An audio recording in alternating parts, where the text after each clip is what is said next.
Assalamualaikum warahmatullahi wabarakatuh. Perkenalkan, nama saya Silvi Destriana Widianingrum dengan NIM 190131601271 offering C9.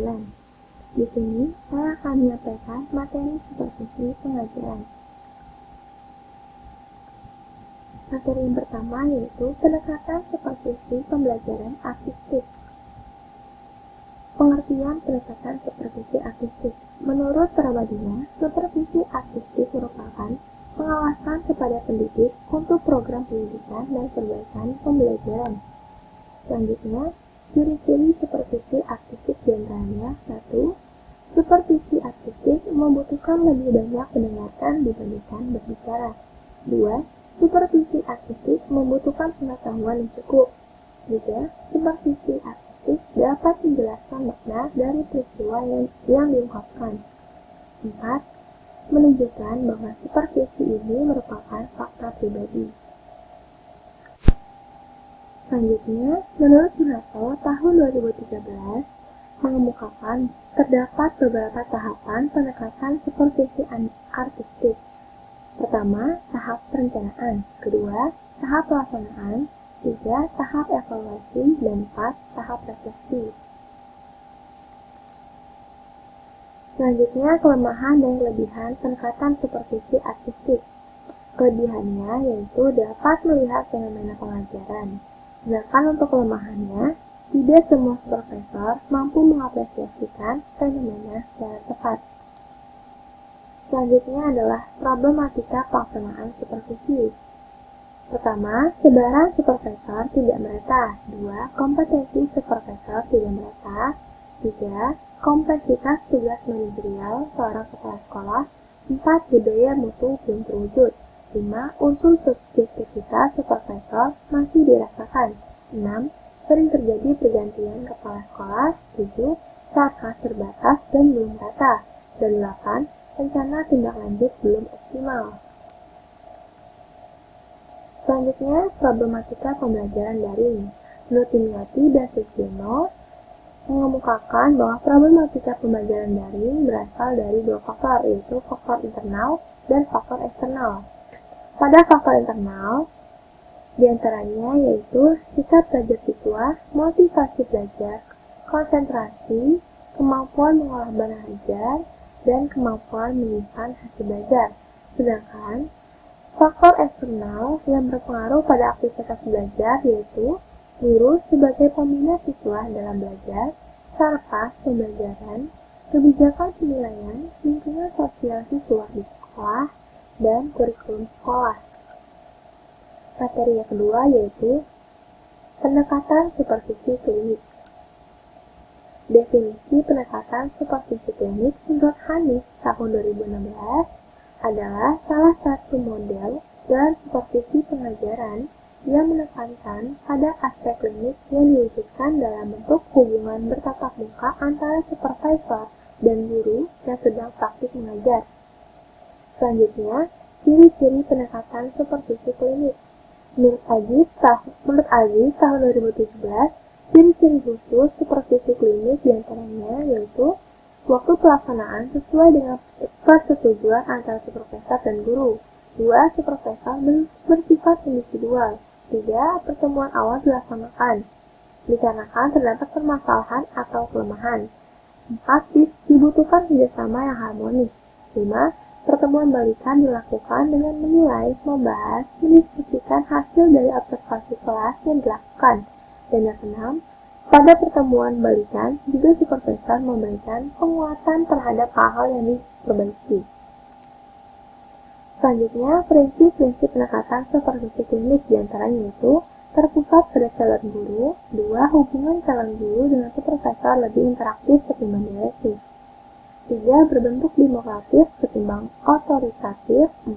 Sasaran supervisi terpusat pada kebutuhan dan aspirasi calon guru.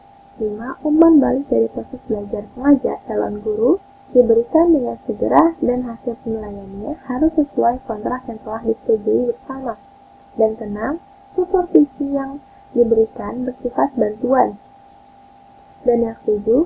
Pusat perhatian pada waktu berlangsungnya supervisi dalam kegiatan belajar mengajar tertentu hanya pada beberapa keterampilan mengajar saja. Selanjutnya, prosedur pendekatan supervisi klinik. Yang pertama, tahap pertemuan awal, 2. Tahap observasi, dan 3. Tahap pertemuan akhir. Selanjutnya, identifikasi problematika pembelajaran daring. Di antaranya yaitu 1. Tidak semua peserta didik mudah memahami materi pembelajaran. 2. Keterbatasan kemampuan guru dalam menggunakan teknologi dan keterbatasan guru dalam mengontrol waktu selama proses pembelajaran daring. Selanjutnya, materi yang ketiga yaitu teknik supervisi pembelajaran individual. Definisi keterampilan supervisi pembelajaran yaitu kemampuan, kecakapan atau ide, dan kreativitas yang digunakan oleh supervisor dalam aktivitas supervisi. Jenis-jenis keterampilan supervisi pembelajaran. Yang pertama, keterampilan teknis, kedua, keterampilan konseptual, 3. Keterampilan berkomunikasi, dan 4. Keterampilan manajerial. Selanjutnya, definisi teknik-teknik supervisi pembelajaran. Menurut Wahyuni tahun 2020, teknik yang dimaksud adalah metode yang digunakan supervisor untuk mencapai tujuan supervisi pembelajaran dan pada tahap akhirnya dapat dilakukan perubahan pada hal pengajaran sesuai dengan situasi dan kondisi yang ada saat ini. Selanjutnya, macam-macam teknik supervisi pembelajaran. Di antaranya yaitu 1. Kunjungan kelas, 2. Pertemuan pribadi, 3. Rapat dengan guru atau staf, 4. Kunjungan antara sekolah, 5. Kunjungan antar kelas, 6. Pertemuan dalam kelompok kerja guru, 7. Penerbitan buletin profesional, 8. Simposium dan seminar. Selanjutnya, teknik individual daring, yaitu terdapat 3 teknik. Yang pertama, teknik kunjungan kelas, 2. Teknik pertemuan individual, dan ketiga, teknik menilai diri sendiri. Selanjutnya, materi yang keempat yaitu teknik supervisi pembelajaran, kelompok online dan daring. Pengertian keterampilan supervisi pembelajaran. Menurut Rahmawati dan kawan-kawan tahun 2021, keterampilan supervisi pembelajaran yang dilakukan oleh kepala sekolah akan memberikan efek positif dalam menciptakan suasana dan profesionalisme guru dalam menjalankan pekerjaan, karena adanya keterampilan manajerial dari kepala sekolah sehingga dapat melakukan pengelolaan dengan efektif dan efisien. Selanjutnya, pengertian teknik supervisi pembelajaran kelompok. Menurut Gunawan dan Benti tahun 2017, teknik supervisi pembelajaran kelompok adalah model pendekatan yang dilaksanakan antara kepala sekolah dengan kelompok guru dalam jumlah tertentu yang sedang mengalami masalah atau tujuan pembinaan. Selanjutnya, menurut Burhanuddin tahun 2007, teknik supervisi secara garis besar dibagi menjadi 2, yaitu teknik supervisi individual dan teknik supervisi kelompok. Selanjutnya, urgensi teknik supervisi pembelajaran kelompok online. Yang pertama, mengkoordinasi semua usaha sekolah. 2. Melengkapi kepemimpinan. Ketiga, pemberian fasilitas penilaian berkelanjutan. Dan keempat, analisis situasi belajar mengajar. Selanjutnya, kelebihan dan kekurangan teknik supervisi pembelajaran kelompok online.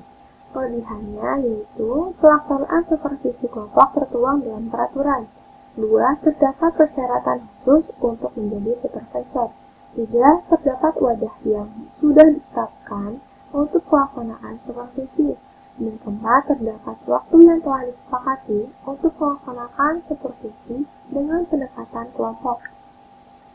Sedangkan untuk kekurangannya yaitu tidak semua guru memahami peraturan tentang pelaksanaan supervisi dengan pendekatan kelompok. 2. Masih banyak supervisor yang belum memenuhi persyaratan. 3. Masih ada guru yang belum mengetahui wadah yang menaungi profesi mereka saat melakukan supervisi dengan pendekatan kelompok. Dan 4. Sulit menyesuaikan waktu semua guru atau kepala sekolah saat pelaksanaan supervisi dengan pendekatan kelompok. Sekian presentasi dari saya, kurang lebihnya saya mohon maaf. Wassalamualaikum warahmatullahi wabarakatuh.